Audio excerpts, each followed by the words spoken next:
10 days to go. How do I feel? I feel pretty amazing, seeing as 2 days ago I was literally on my knees and had no energy whatsoever. Today's great. Yeah, okay, I know I'm lacking in energy, but I'm not flat on the floor like I was.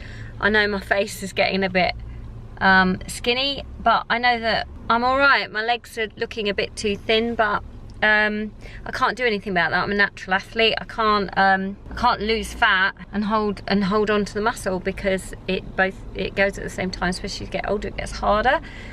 So I'm off to see Tom, and I will do a little bit of shooting with him in the gym, and when he does my stats, and you can kind of see what we're looking for and what we have to aim for the show. So any of you that are really interested in bikini fitness, this is how you do it. It isn't easy. 10 days out is hard work. Not sure how I'll survive the drive, but I'll let you know. I'll speak to you very soon. So you dropped a percent from last time. Okay. And lean mass, exactly the same. So it's all fat that you've lost. Whoa, so I haven't actually lost muscle. Yep. Oh. I was saying about your legs. Yeah. So quad was 18, down to 15.5, that's good. Okay. That's why you were saying about seeing that separation come through a little bit more. When you pose, your legs will look better. Yeah, hamstring, yeah, 23 down to 18, or 18.9, so just under 19. Okay. It's good. So kind of key areas I'd expect to see drop in at this stage. These don't count towards your total body fat as well. That's why I'm just looking at those on their own, just numbers. Yeah, the only one, just calf come up slightly, it wasn't a lot. 13.7 to 14.1. Yeah, sometimes it's sleep related, don't worry about it. Might be not getting enough rest. Don't know, it's not, visually, it's not going to make any difference. So of all the ones to sort of not really budge, it doesn't matter. Okay. Yeah, you know. Good morning, it's day 9. So 9 days to go before the UFE European Championships. How am I feeling? I'm feeling really good. I love my sports doctor. Now, any athletes out there that are listening to this, if you feel like you're really tipping on the edge, especially in prep, and I know you get tired, but you need to look at what prep is doing to your body. It could be affecting your adrenals, it could be affecting your immune system. Now, quite often, if you're not a natural athlete, some of the stuff that you take will block the effects of that, but it's still doing the damage. You need to look at the long-term effects. It's like any endurance sport. You need to, and I cannot emphasize this enough, you need to support your system, your body, and what's going on inside. Yeah, at cellular level. Yeah, don't just leave it to a coach alone who has no idea about how the body works on a cellular level. You need a sports doctor, someone with sports science knowledge, someone with pharmaceutical knowledge, somebody who is into natural medicine with food and obviously vitamins. Yeah, vitamins are key. Yeah, supplement like crazy. Doesn't mean buying off Amazon or health food shops. This is proper stuff, putting it into the body, helping absorption, looking at the adrenals, yeah, looking at other systems of the body, the thyroid. Yeah, endurance sports will affect your thyroid. Are you taking iodine? Do you even know what iodine does? It supports the thyroid. What happens if your thyroid goes wrong? How many people in this life and this world do you know that take thyroxine? Why has this happened? Support your system. Yeah, if you don't know where to start, get in touch and I'll put you in touch with my sports doctor. You have to look at the long-term effects of doing any kind of sport and completely support your body. You do not want to get ill. You do not. And I saved myself just in time because I found Eva just by chance. All right, I mean it from the bottom of my heart. Please look after your system. It's not how you look on the outside, it's what you're doing on the inside.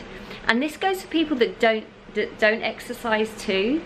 So if you're a person that is eating the wrong types of food and you're damaging your gut, you're damaging your immune system through your gut health, again, it's going to affect the other systems of the body. Guys, supplements online are not enough. Going to the doctor is not enough. You need to know what's going on deep inside your body, like, as I said, at cellular level. And we don't know that. You need to source people that do. Okay, lecture over. Day 9. Feeling good. All right, that's how we like to feel. Oh, I'm loving this. 8 days out. Bum's really watery. Coach thinks it's just going to disappear when we take the water out. So I think I'm on track, but I'm just going to go through some poses. Let's see where we are. Oh, we're still here, flipping coins about what's to come. It starts getting cold, and we don't know any way out of here. We're trying to understand how it all started to go wrong. But the sea is way too deep, yeah, it's deeper. Okay, day 7. 7 days out from the show. Had a really good day. My energy was high yesterday. Had some meetings in the afternoon. Met some friends. By 6 o'clock I was shattered. I had to eat at 6 and go to bed at 6:30. I was supposed to be going to a birthday party. My body wouldn't even let me go. Until you do something like this, you don't realise the pull it has on your energy. And when your body says no, you just have to give in. And that kind of relates to the menopause as well. I don't know, I know if you lot out there probably do bikini prep, but you know that feeling, or when you're competing and your body decides you can't do any more, that is how it feels sometimes when you hit the menopause. So everyone's different, but with me that's how it was, and it was like that every single day, yeah? So if you really want to know how the menopause feels, do bikini prep and a week out. That is how, exactly how it feels. So yeah, it was, I just couldn't even function. I just had to go to bed. I said, right kids, make sure you're back at the right time tonight. I woke up for each of them when they came in, and yeah, got up early this morning, back into it. So energy's high at the moment, I'm feeling all right.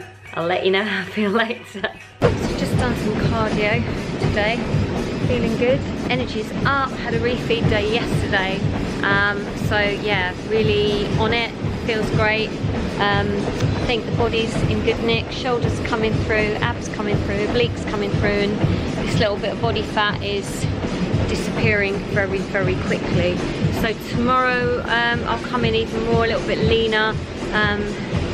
Yeah, just got to trust the process and just see how it goes.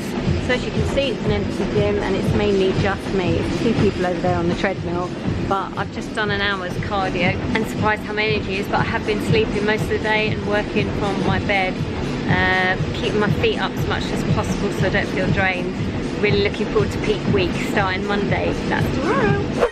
Okay, guys, girls, 5 days to go. 5 days to go before UFE. Just about to go to the gym. I've had to have an extra sleep. Got up at 4:45, worked for 2 hours, saw the kids out the house. Yeah, did some more work, went to sleep, got up, down to the gym. Gonna have a quick coffee, a little espresso coffee, which gives you that boost that you need when you're quite low on comp preps, just for the peak week. It's not something I would do normally. It'll get me through the workout, plus I've got training supplements. Now this is really key. Training supplements are there to help you train. Girls, especially if you're older, please don't train just with food, yeah? I'm talking about the women that are coming up perimenopausal, menopausal. Really, really key. You've got to look after your system. I don't know if I'll be this energetic after my session. Okay, 5 days out in the gym. So we're starting with the bar. Gonna start with hip thrusts and go on from there. Have a little look.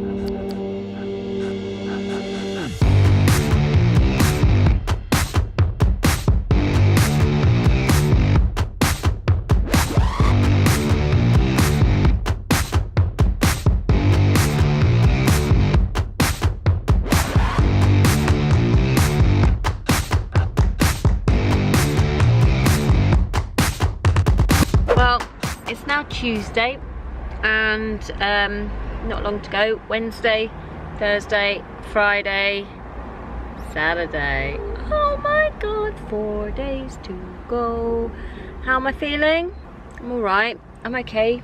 I was knackered when I got up this morning, absolutely shattered, and I was starving after my breakfast. I'm not starving, I just still felt hungry, I felt a bit sick. But by 9 o'clock I was fine, so I got up at 5 and did a bit of work and food prep for me, the kid, make sure they got their dinner tonight, because I'm working till quite late, so I like to make sure that the kids have got something to eat when they get home from school, because they'll get hungry. So yeah, I've met a couple of clients today, and a couple of, well, one client, one friend, and I've now got a PT client again. I've already trained 2 people this morning. So yeah, it's a busy one today, and tomorrow also. How's my energy? Energy's all right, not too bad, not suffering too much. I'm not looking forward to training at 4 o'clock. I usually train sort of lunchtime-ish at the moment. Training 4 till 5:30 is going to be a tough one for me, because it's not really what my body's used to. But I've got my training supplements, like I said. Supplementation, you lot, really key. And you know that when you do something like prep, it's so drastic. And I do love the changes in my body. I'll do a little video, but I'm training my back, so it's gonna be awesome. My shoulders are gonna ping, my back's gonna come out. Yeah, even though I look horribly white. Very, very white. Yeah, you'll be able to see the changes very slowly, or quickly actually. I don't know what I'm talking about. So the other thing is your brain gets a little bit fried. I am making sense, honestly. Just because that's the nature of how the human body reacts when you sort of play around with the food a little bit. And when you're fatigued, you know when you're fatigued, you get you can't think straight. Well, I'm like that all week. Haha. Why do I do it? Because it's a challenge, because I like to push my body, because I like to feel good about the goals that I set for myself, whether that's in business or in training. I don't really mind what anyone else thinks, because it's each to his own in this life. If I get a lot out of doing this, I'll continue to do it. If I don't, when I step on stage this time, so I've been doing it 7 years, if I don't get anything out of it, I won't do it again. It's 48, it's kind of approaching 50, you know, it's yeah, it gets harder on the body. At least it's the natural way to do it. So actually, no cheating, no drugs. Lots of people take shortcuts. It's not the way to go. Take shortcuts, you've got to look at the long-term side effects of your health, especially girls with hormones. Nightmare. So yeah, just be careful what you put into your body. All right, lecture over.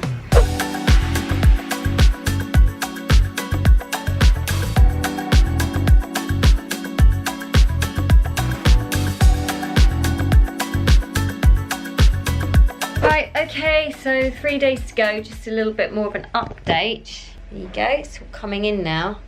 So you can see how the oblique muscle, which is this one here, you can see how that comes in. You can see it on the other side a little bit when the light's on. That's a scar from my abdominoplasty, because I got ripped apart when I had my twins, big time. So any of you out there that have had twin skin, I thoroughly sympathise with you, because it's a really tough thing to have. Because what happens is, after you have twins, and if you've got a short torso like me, your abdomen stretches excessively, and you basically look like a one of those space hopper balls. Really attractive. And I remember I used to have to have a big strap under my belly, so it's like sticking out here. It was like really massive. And the skin never went back, so there was little me with like a massive wad of like just loose skin all over there. It was disgusting. So after my third was born, I had my stomach looked at, and they couldn't just do a normal cesarean scar because of the amount of stretching. So you used to go down on all fours and your stomach just hangs down. You don't ever imagine that is going to happen to you. And yeah, so I had to have it cut off, but they made an incision which was this way and this way. So I'm a little bit conscious of it. So they took my belly button out as well, because there just wasn't, it was just like a load of blubbery skin. Yeah, so I had my boobs done at the same time, because I breastfed 3 kids. And I felt really deflated and not feminine at all.